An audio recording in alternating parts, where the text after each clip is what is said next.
So I lost this game against Labyrinth, and it got me thinking about personal responsibility in Yu-Gi-Oh. And one of the things that I feel like I'm guilty of this as well. A lot of Yu-Gi-Oh players say it is, "Oh, I just bricked. Oh, they just sacked me. They had the out." Now, if you're interested, play this on times 2 speed. Watch this game and then come back and let me know how you think I could have played this better. Because I definitely think I could have played this way, way better. Game 1, this hand I think is actually amazing, and I just didn't take advantage of it. Game 2, I didn't draw well. I only drew basically spells and traps, so I couldn't play the game. But by losing game 1 when I should have won, it meant that I was punished for losing game 2 when I bricked, which meant that I didn't get a chance to go to game 3, which meant that I could have potentially won this if I played better. So yeah, we hear a lot of people say things like, "I just got sacked, I just bricked," etc., etc. And I think it's such an interesting perspective and an interesting way to look at the game.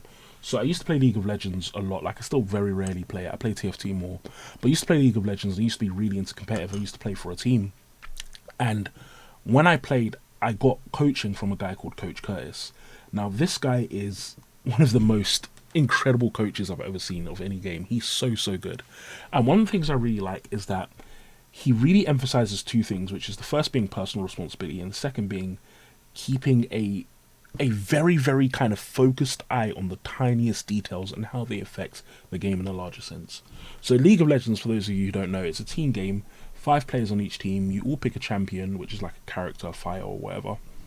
And each team's trying to destroy the other team's base. So there's 3 lanes, blah, blah. Maybe I'll have some images on the screen to show you what it's like. And when you play League, there are a lot of factors that could add to the variance. So there's loads of different champions in the game. There's the different skill levels, because there's 3 lanes, so you tend to have 2 people in bot lane, 1 person in the jungle, 1 person in the middle lane, 1 person in the top lane. And on my team, I might be a gold level player, which is like a mid-level player. And the person I'm against might be silver level, the other mid laner. In the bot lane, they might all just be gold players. And because of this, it happens a lot where you can come to the end of a 40-minute game and feel like, I played well in my lane, but my teammate, he was feeding and died loads of times and made the enemy win. And also they were playing better champions than me. And also just the random bugs in the game or whatever. And I think it's interesting because when Coach Curtis coaches you, he does this thing where he'll go into the most minute details. Most of his reviews, he'll only review the first 5 to 10 minutes of your lane phase. He won't even bother going further. And I've watched him review hundreds of people. Like, I was in his mid lane academy for about a year. Like, I wasn't an active participant, but I would always go to his coaching sessions, even when he was coaching other people, just because I knew I would gain stuff from it. And so he would watch someone's lane phase and he would go, like, he'll say something like, "Oh, maybe that creep that you hit there, you shouldn't have hit it. And by you hitting that creep, you pushed the wave a little bit when you shouldn't have, and now you're out of position. And then 2 minutes later, as a result of that, you took a bad trade. And then in another 3 minutes, because of that bad trade, you ended up dying. And now he gets an advantage over you, the enemy mid laner. And now as a result of him getting an advantage over you, he got his first item before you. Now he roams bot and gets a double kill, and etc, etc. It snowballs into a loss. He has this thing where he says, like, end of review, where it's like, you made a mistake, and it's like, the game was over there." And I feel it was so interesting because so many games, he would ask them at the beginning, like, "What do you think happened here?" And the person would be saying, the person who's being reviewed would say all this nonsense. "Oh, I just got bad luck and I think this and this." But every single time he was right. Like, he was like, "You made this mistake, you did that, you did that. If I was playing here, I wouldn't have done that." And I really like it because when you look at challenger players in League, like the top tier of players, they will do these things called bronze to challenger runs. YouTubers do it, challenger players do it, where they'll go to the lowest rank in League and they'll go all the way to the top rank in League with like a 90% win rate. And all the time I used to tell myself, how do they do that? It can't be magic. They can't all just be magic and know how to do it. Riot isn't giving them boosted accounts or whatever. Like, it's impossible. Because if you put me gave me a challenger elo account and put me on bronze, I couldn't climb. So I don't know how they're doing it. And I really like his reviews, Coach Curtis, because it showed me the kind of mindset that a challenger player has. The small things that they notice that I don't. And bringing it back to Yu-Gi-Oh, I think it's the same thing. There are things that a player like Joshua Schmidt or Pac would notice when they're playing that I can't notice. This is why players like that top every single event they go to. Or not every single, but they top the majority of events. Like, it's not the norm for Jesse Cotton to go to an event and not top or at least bubble. That's not the norm. It's weird when that doesn't happen. And it's because they have that skill level. There's a player that I know and he's really good at the game. And one of the things that used to annoy me when I played him is sometimes we're playing and he's won the game.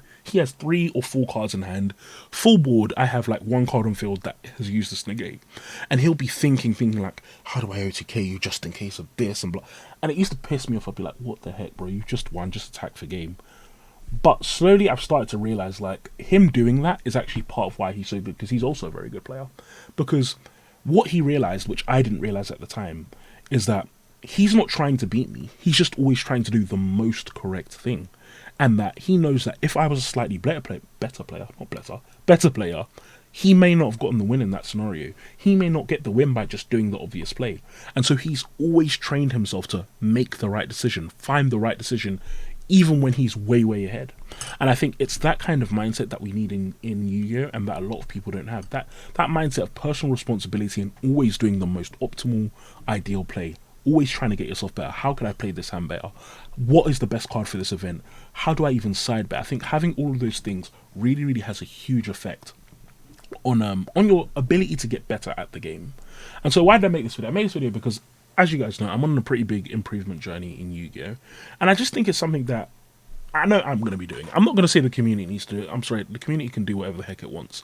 But I'm going to say I want to do this, and I think if you're a watcher of mine and you also want to be on that improvement journey in Yu-Gi-Oh!, I think it's something that we should all try and do. Let's stop saying things like, I bricked, or my hand was just not ideal, or anything like that. No, you messed up. You bricked. But that's fine. Sorry, not you bricked. You messed up. You misplayed. But that's fine. How can we make sure we don't misplay again next game? I think if we can have that kind of mentality moving forward, we can definitely all get to be a lot better players than we currently are. So thank you for watching, guys. I'm going to let the rest of this game play out. Let me know what you think. How could I have played this game better? Because I have some ideas. I don't know about you guys, but I'll talk to you all soon. Peace.